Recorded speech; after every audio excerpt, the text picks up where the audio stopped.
Tahimik na nakaupo si Lolo Tasio sa kanyang malaking balkonahe, habang pinagmamasdan ng unti-unting paglubog ng araw. Sa edad niyang 75, halos lahat ng tao sa kanilang bayan ay kilala siya bilang isang matagumpay na negosyante. Marami siyang lupain, paupahan, at negosyo na kanyang pinaghirapan sa loob ng maraming taon. Ngunit sa kabila ng kanyang kayamanan, may isang bagay na hindi kayang punan ng pera. Ang lungkot ng isang pusong nag-iisa. Malaki ang kanyang bahay, ngunit madalas ay katahimikan lamang ang kanyang kasama. Noon, masaya ang tahanang iyon. Naroon ang kanyang asawa at mga anak na sama-samang kumakain at nagtatawanan. Ngunit nang yumao ang kanyang asawa ilang taon nang nakakalipas, tila unti-unting nagbago ang lahat.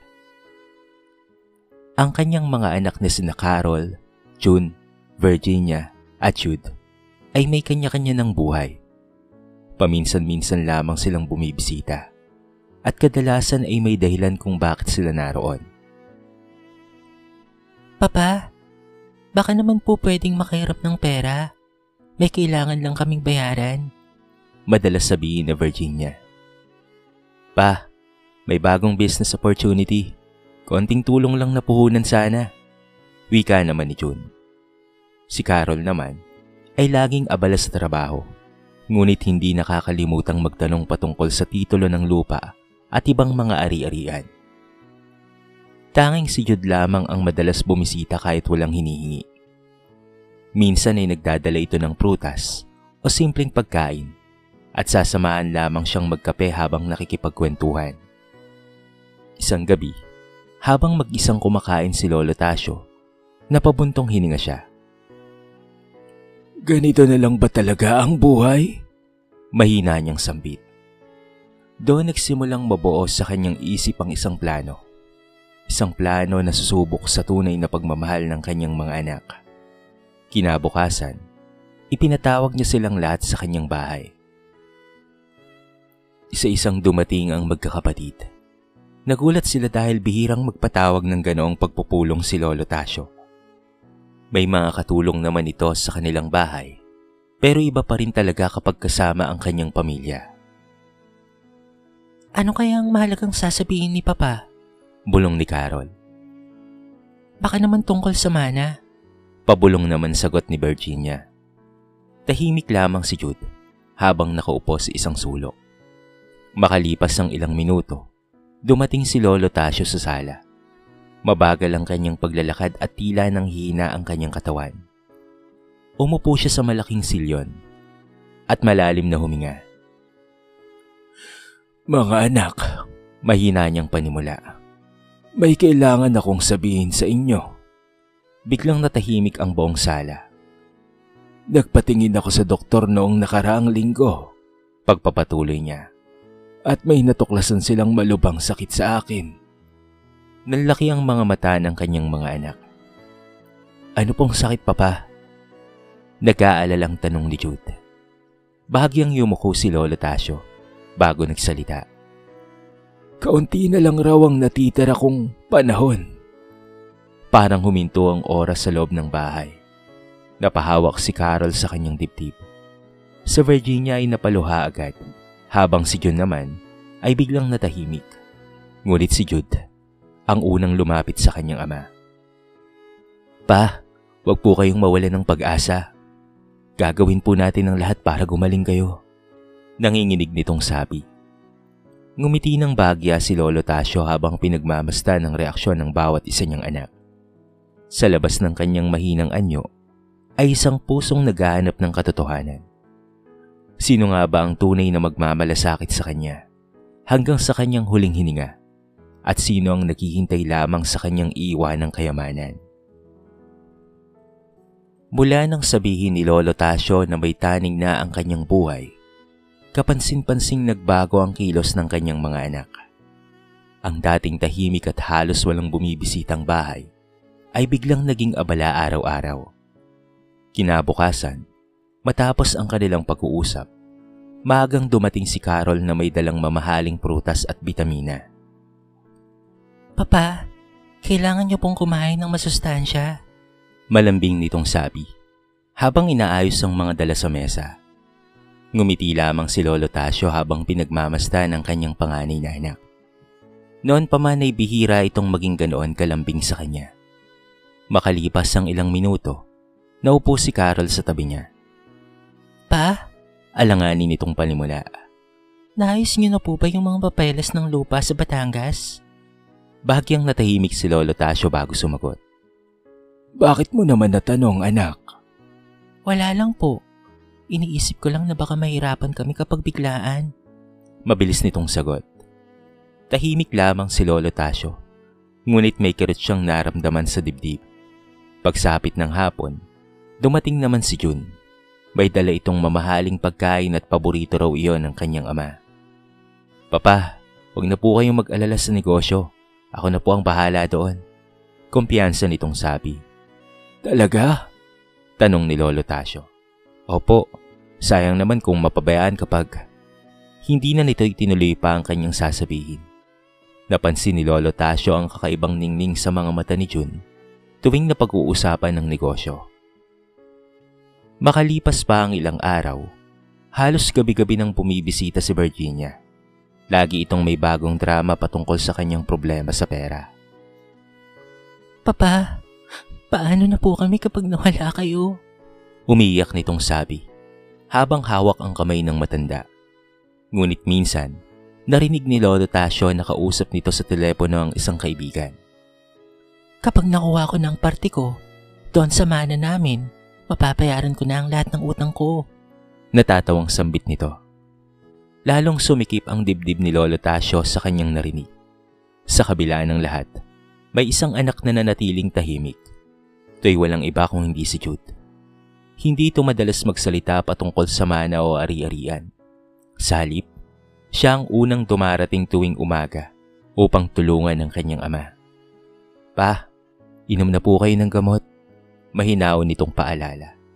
Siya rin ang nagluluto ng pagkain, nag-aayos ng higaan, at sumasama sa check-up ni Lolo Tasio. Isang gabi, nadatna ni Jude ang kanyang ama na mag-isang nakaupo sa balkonahe. Papa, bakit hindi po kayo nagpapahinga? Tanong nito. Napangiti ng bagya si Lolo Tasio. Hindi ako makatulog, anak. Tahimik na naupo si Jude sa tabi niya. Natatakot po ba kayo? Mahinang tanong ng binata. Matagal bago sumagot ang matanda. Hindi sa kamatayan, kung hindi sa posibilidad na maiwan akong hindi talaga nakilala ang tunay na damdamin ng sarili kong mga anak. Natahimik si Jude. Pa, kahit ano pong mangyari, hindi ko po kayo iiwan. Simple lamang ang mga salitang iyon. Ngunit tila direktang tumama sa puso ni Lolo Tasio. Sa unang pagkakataon matapos niyang simulan ang kanyang plano, nakaramdam siya ng kakaibang ginhawa. Habang lumilipas ang mga araw, lalo niyang nakikita ang pagkakaiba ng pagpapakitang tao at tunay na pagmamahal. At habang ang iba ay abala sa pag-iisip patungkol sa kanyang maiiwang kayamanan, may isang anak na mas pinipiling samahan siya kaysa sa bilangin ng halaga ng kanyang ari-arian. Lumipas ang ilang linggo at mas lalo pang naging seryoso ang pagpapanggap ni Lolo Tasio patungkol sa kanyang sakit. Unti-unti niyang ipinakita sa kanyang mga anak na tila lumalala ang kanyang kalagayan. Madalas na siyang magkunwaring hinihingal, nahihilo at hirap maglakad kahit sa loob lamang ng bahay. Isang umaga, ipinatawag niyang muli ang kanyang mga anak sa sala. Pagdating ni Carol, June, Virginia at ni Jude, napansin nilang tila mas payat at mas mahina ang matanda. Mga anak, mahina niyang sabi habang hawak ang kanyang dibdib. Sabi ng doktor, kailangan ko na raw ng kasama araw-araw. Nagkatinginan ang magkakapatid. Hindi na raw pwedeng maiwan akong mag-isa rito. Kasama lang ang aking mga tauhan at katulong. Natahimik ang buong sala. Si Carol ang unang nagsalita. Papa, gusto ko po sana kayong alagaan pero alam niyo naman pong sobrang busy sa opisina. Kapag nawalan ako ng trabaho, paano naman ang pamilya ko? Tumango lamang si Lolo Tasio. Sumunod naman si June. Papa, ako rin po sana. Kaso, ako ang umahawak ng negosyo ngayon. Kapag iniwan ko yon, baka bumagsak ang lahat. Sa Virginia naman, ay agad na napabundong hininga. Naku papa, gusto ko rin po talaga pero may mga anak akong inaalagaan. Alam niyo naman pong hirap ako sa buhay. Tahimik lamang na nakikinig si Lolo Tasio habang isa-isang naririnig ang kanilang mga dahilan. Pagkatapos ng ilang sandali, nagsalita si Jude. Ako na lang po papa. Lumingon sa kanya ang lahat. Pansamantala po akong titigil sa trabaho para maalagaan po kayo. Sigurado ka ba dyan, Jude? Tanong ni Carol. Wala kang malaking ipon, di ba? Bahala na. Sagot nito. Mas mahalaga si papa. Hindi nakapagsalita si Lolo Tasio. Sa kabila ng kanyang pagpapanggap, ramdam niyang totoo ang malasakit ng bunso niyang anak. Mula noon, si Jude na ang palaging kasama ng kanyang ama. Maaga itong gumigising upang ipaghanda siya ng pagkain. Siya rin ang tumutulong sa pag-inom ng gamot at nagbabantay tuwing gabi. Kapag inuubos si Lolo Tasio, agad siyang tumatakbo upang alalayan ito. Ngunit hindi naging madali ang lahat para kay Jude. Dahil tumigil siya sa trabaho, unti-unting naubos ang kanyang maliit na ipon. Umaasa na lamang siya sa perang budget ng kanyang ama. Isang gabi, dadatnan siya ni Lolo Tasio na tahimik na nagbibilang ng natitira niyang pera. Anak, Mahinang tawag ng matanda. nahihirapan ka na ba? Agad nang umiti si Jude kahit halatang pagod. Hindi po papa. Hindi mo kailangang magsinungaling sa akin. Napayuko si Jude bago magsalita. Kapag naisip ko pong baka konti na lamang po ang oras natin, nawawala po ang lahat ng pagod ko. Nanahimik si Lolo Tasio habang pilit na pinipigilan ang pagbigat ng kanyang damdamin. Samantala, paminsan-minsan lamang dumadalaw sina Carol, June at Virginia. Kapag naroon sila, madalas ay pinag-uusapan nila ang gasto sa ospital, mga papeles ng ari-arian, at kung papaanong hahatiin ang mga negosyo. Habang nakikinig si Lolo Tasio, lalo niyang nakikita ang malinaw na pagkakaiba ng kanyang mga anak. May mga taong nagpapakita ng pagmamahal dahil may hinihintay na kapalit, at may mga taong handang magsakripisyo kahit walang kasiguraduhang makakakuha ng anumang gantimpala. At sa bawat araw na lumilipas, mas tumitibay ang sagot na hinahanap ni Lolo Tasio sa kanyang puso. Isang maulan ng gabi, tahimik ang buong bahay ni Lolo Tasio. Mahimbing nang natutulog si Jude sa maliit na sofa, malapit sa kwarto ng kanyang ama, matapos ang maghapong pag-aalaga rito. Pagod na pagod ito dahil buong araw nitong inaasikaso ang mga gamot, pagkain, at paglilinis ng silid ng matanda. Samantala, si Lolo Tasio ay hindi pa rin dinadalaw ng antok. Nakaupo siya sa kanyang kama habang nakatanaw sa bintana at pinakikinggan ang tunog ng ulan. Maya-maya, nakarinig siya ng mahihinang boses mula sa ibabang bahagi ng bahay. Dahan-dahan siyang tumayo at lumapit sa bahagyang nakabukas na pinto ng kanyang silid. Mula roon, rinig na rinig niya ang pag-uusap ni Carol, June at Virginia sa sala. Hindi pwedeng kay Jude lang mapunta ang lahat. Iritableng sabi ni Carol. Tama, kaso, halos siya na ang kasama lagi ni Papa ngayon. Baka mauto niya pa si Papa patungkol sa mana. Dagdag ni June. Napakuyom ng kamay si Lolo Tasio habang tahimik na nakikinig. Sa totoo lang, singit ni Virginia. Dapat pag-usapan na natin kaagad ang hatian bago pa mahuli ang lahat. Gusto ko yung negosyo ni Papa, sabi ni June. Ako naman talaga ang marunong humawak nun. Ako sa bahay. Mabilis namang sagot ni Carol. Ako ang panganay. Kaya naman dapat lang sa akin yon. At paano naman ako? Kailangan ko rin ng malaking parte. Ang dami kong utang. Nagpatuloy ang kanilang pagtatalo habang tila nakalimutan nilang buhay pa ang kanilang ama. Bawat salitang naririnig ni Lolo Tasio ay parang kutsilyong tumatama sa kanyang puso. Hindi niya akalaing darating ang araw na pag-aawayan ng sarili niyang mga anak ang kanyang mga ari-arian habang siya ay humihinga pa. Napapikit siya at napabuntong hininga. Ganito ba talaga kababaw ang tingin nila sa akin? Bulong niya sa sarili. Maya-maya, may isa pang boses siyang narinig. Ano ba kayong tatlo? Biglang natahimik ang sala. Si Jude pala iyon nakakagising lamang at narinig ang kanilang usapan. Kuya, ate, buhay pa si Papa. Madiing sabi nito. Bakit mana na kaagad ang iniisip ninyo? Realidad lang ang pinag-uusapan namin. Sagot ni Carol. Natural na paghandaan. Pero hindi ba mas mahalagang alagahan muna natin siya habang nandito pa siya? Buhay at kasama natin? Sagot ni Jude. Napailing naman si June. Huwag kang magmalinis, Jude. Baka ikaw pa nga ang may pinakabalak dahil ikaw ang dikit ng dikit kay Papa eh. Agad na tumayo si Jude. Hindi ko kailangan ng mana. Ang kailangan ni Papa ay pamilya. Tahimik na napayuko si Carol at pati na rin si Virginia. Ngunit halatang hindi kumbinsido. Hindi na nakinig pa si Lolo Tasio. Mabigat ang dibdib niyang bumalik sa kanyang higaan. Makalipas ang ilang minuto, dahan-dahang bumukas ang pinto ng kanyang silid. Papa? Mahinang tawag ni Jude. Nagkunwari si Lolo Tasio na bagong gising. May kailangan ka ba, anak? Lumapit si Jude at inayos ang kumot ng ama. Wala po. Titignan ko lang po sana kung okay kayo. Matagal na tinitigan ni Lolo Tasio ang bunsong anak. Sa lahat ng kanyang narinig ng gabing iyon, isang bagay ang malinaw sa kanya.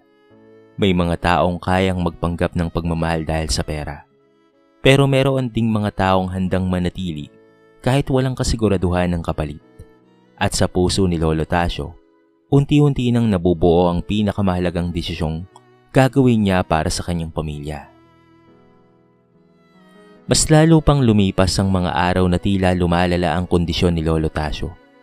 Madalas na siyang magkunwaring walang ganang kumain at halos hindi makatayo sa kama. Paminsan-minsan ay nagpapanggap pa siyang nahihirapang huminga upang masubukan kung hanggang saan ang pagtitiis at malasakit ng kanyang mga anak. Ngunit habang tumatagal, mas lalo lamang nababawasan ang pagdalaw ni Carol, June at Virginia. Papa, pasensya na po talaga. Sobrang dami lang pong trabaho. Mabilis na sabi ni Carol tuwing tatawag ito sa telepono. Si June naman ay madalas mag-text lamang. Pa, papawi ako pag medyo maluwag na sa negosyo. Samantalang si Virginia ay bihira nang magpakita. Matapos hindi mapagbigyan sa ilang beses nitong paghingi ng pera. Sa malaking bahay ni Lolo Tasio, si Jude na lamang ang halos palaging naroon. Halos hindi na ito makatulog ng maayos, kakabantay sa kanyang ama. Kahit madaling araw ay ikising ito, kapag inuubo si Lolo Tasio o kapag kunwari ay inaatake ng matinding pananakit ng katawan. Isang gabi, habang umuulan sa labas, tahimik na naghahanda si Jude ng lugaw sa kusina. Napansin ni Lolo Tasio mula sa pintuan ng pagod sa mukha ng kanyang anak. Halata sa mga mata nito ang puyat at pag-aalala. Anak, mahina niyang tawag. Agad na lumapit si Jude. Bakit po, Papa? May masakit po ba sa inyo? Umupo si Lolo Tasio sa silya at matagal na tinitigan ng anak. Kailan ka pa huling nakapasok sa trabaho mo? Napayuko si Jude bago sumagot. Matagal-tagal na po, Papa. Hindi ka ba natatakot na mawalan ng hanap buhay?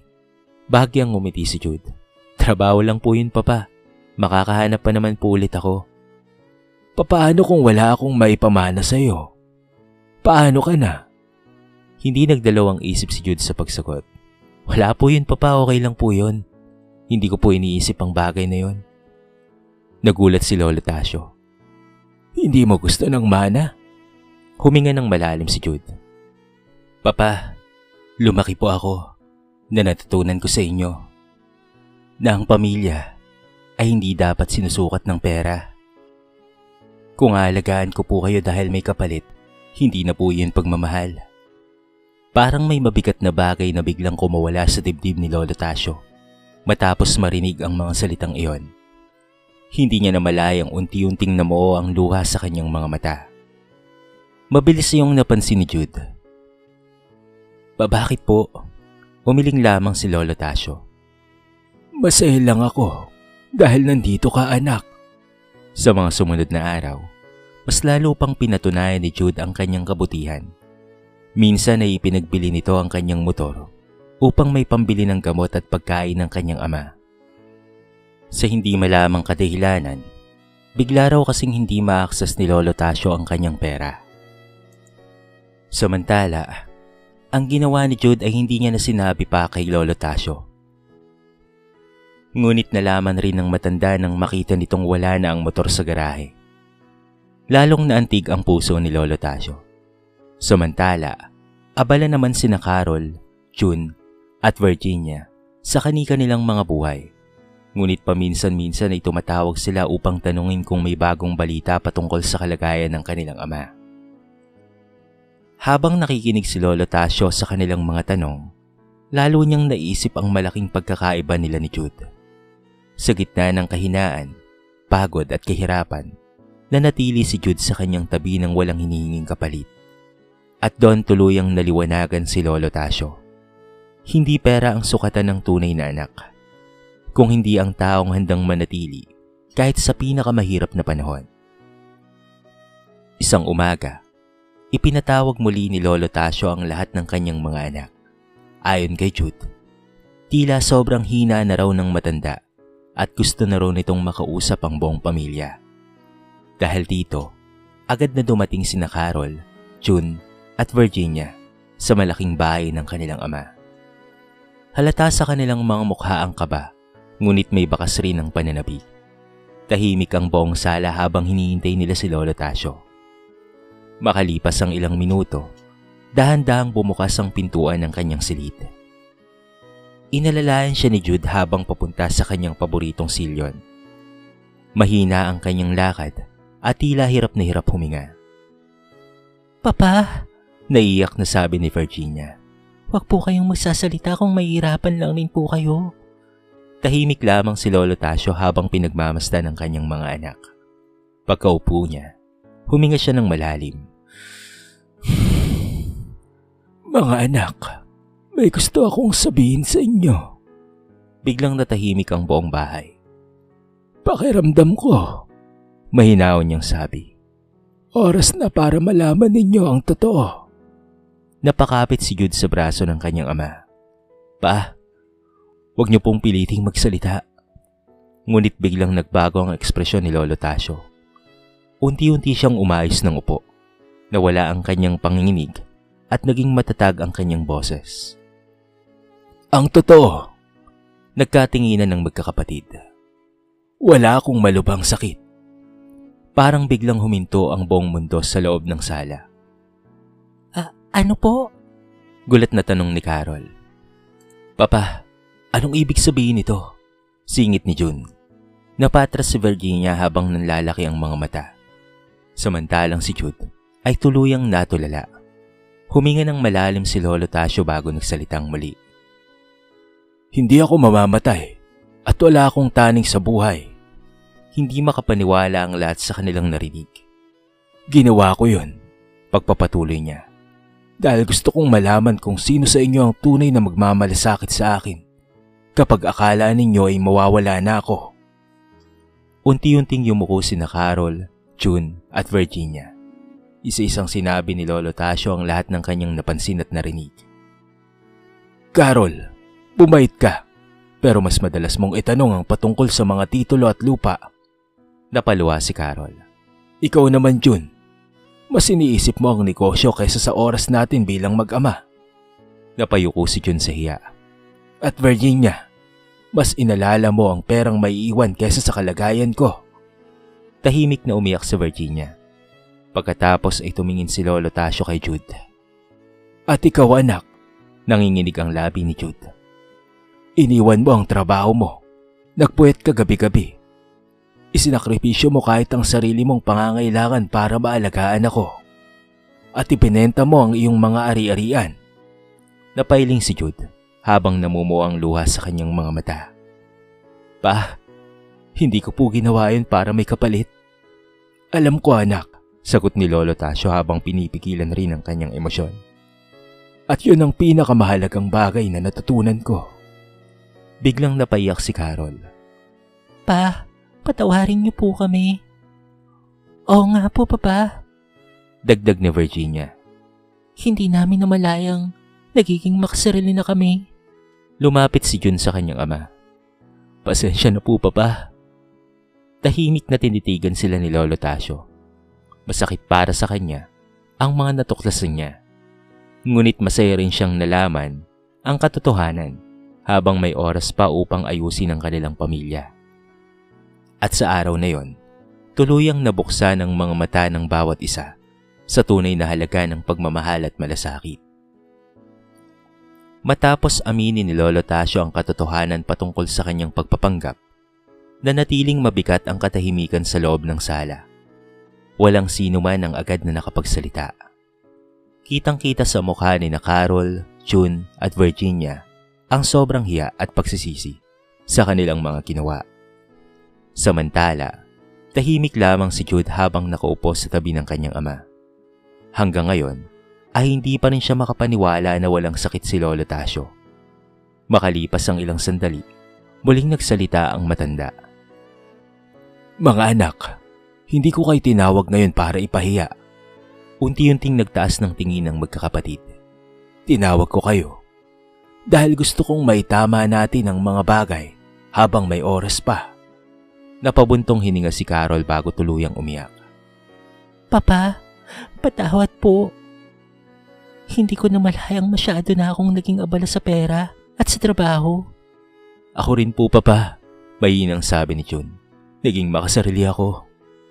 Pasensya na po talaga, Papa. Dagdag ni Virginia habang pinupunasan ang kanyang mga luha. Hindi namin kayo nabigyan ng tamang pagmamahal.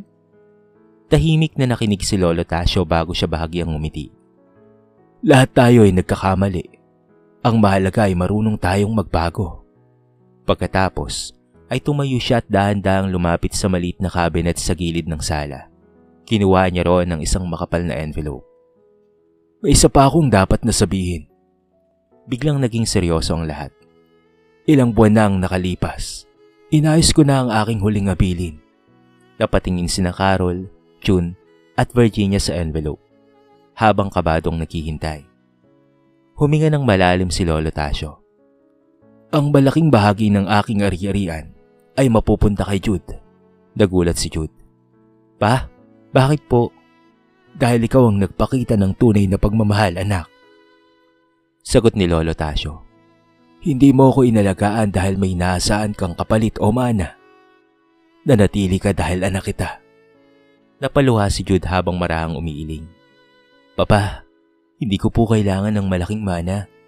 Ngumiti si Lolo Tasio at hinawakan ng kanyang balikat. Hindi ito gantimpala lang, anak. Ito ay tiwala. Alam kong iingatan mo ang lahat ng pinaghirapan ko. Tahimik na napayuko si Carol, June at Virginia. Ngunit sa halip na magalit, lalo silang nakaramdam ng hiya sa kanilang mga sarili. Lumapit si Carol kay Jude. Congratulations! Deserve mo yan, bunso. Tumango si June. Wala kaming karapatang magreklamo, bunso. At salamat. Dagdag ni Virginia habang umiiyak. Dahil kami, kahit nagkamali, hindi mo kami kinamuhian. Agad silang niyakap ni Jude. Pamilya pa rin tayo. Kuya't mga ate ko kayo. Hindi napigilan ni Lolo Tasio ang mapaluha habang pinagmamasdan ang kanyang mga anak. Sa wakas, muli niyang nakita ang pagkakaisang matagal na niyang hinahanap sa kanilang pamilya. Pagsapit ng gabi, sabay-sabay silang kumain sa hapag na matagal ding naging tahimik. Ngunit ngayon, napuno iyon ng tawanan, kwentuhan at totoong pagmamahalan. Habang pinagmamasdan sila ni Lolo Tasio, napangiti siya ng buong puso. Hindi man perpekto ang kanyang pamilya, natutunan nilang mas mahalaga ang pagmamahal kaysa sa kayamanan. At doon niya tuluyang naunawaan na ang tunay na mana na maiiwan ng isang magulang ay hindi lupa, pera o mga negosyo, kung hindi ang pusong marunong magmahal, magpatawad at magmalasakit sa pamilya. Lumipas ang ilang buwan matapos ang gabing muling nagkaisa ang pamilya ni Lolo Tasio. Marami ang nagbago sa kanilang buhay. Si Carol ay unti-unting natutong balansihin ang trabaho at pamilya. Mas madalas na siyang bumisita sa bahay ng kanyang ama kahit wala nang pag-uusap patungkol sa pera o ari-arian. Tuwing linggo, siya na mismo ang nagluluto ng paboritong pagkain ni Lolo Tasio. Si Jun naman ay naging mas responsable hindi lamang sa negosyo, kung hindi pati na rin sa relasyon ng kanyang pamilya. Natutunan niyang hindi sapat ang tagumpay kung nawawala naman ang mga taong mahalaga sa buhay. Sa Virginia ay nagsimulang magsikap upang mabayaran ang kanyang mga utang nang hindi umaasa sa mana. Unti-unti rin niyang binago ang kanyang pananaw sa buhay at mas naging mapagpasalamat sa mga simpleng bagay. At si Jude, nanatili siyang mapagpakumbaba kahit siyang napiling magmana ng malaking bahagi ng ari-arian ni Lolo Tasio. Hindi niya ipinagmalaki ang kayamanan. Sa halip, ginamit niya ito upang mas mapabuti ang kanilang pamilya at makatulong sa ibang nangangailangan. Mas lalo ring naging malapit ang loob nilang mag-ama. Isang hapon, muling magkatabing nakaupo sina Jude at Lolo Tasio sa balkonahe habang pinagmamasdan ang papalubog na araw. Katulad ng dati. Ngunit ngayon, wala na ang lungkot na dating bumabalot sa puso ng matanda. Alam mo anak, Mahinang sabi ni Lolo Tasio. akala ko noon, ang pinakamahalagang maiiwan ko sa inyo ay pera at mga ari-arian. Ngumiti si Jude habang nakikinig. Pero mali pala ako. Tumingin si Lolo Tasio sa kanyang pamilya na nagtatawanan sa loob ng bahay. Ang tunay na yaman pala ay ang pamilya na marunong magmahal sa isa't isa. Tahimik na tumango si Jude. At sa unang pagkakataon matapos ang maraming taon, nakaramdam si Lolo Tasio ng tunay na kapayapaan.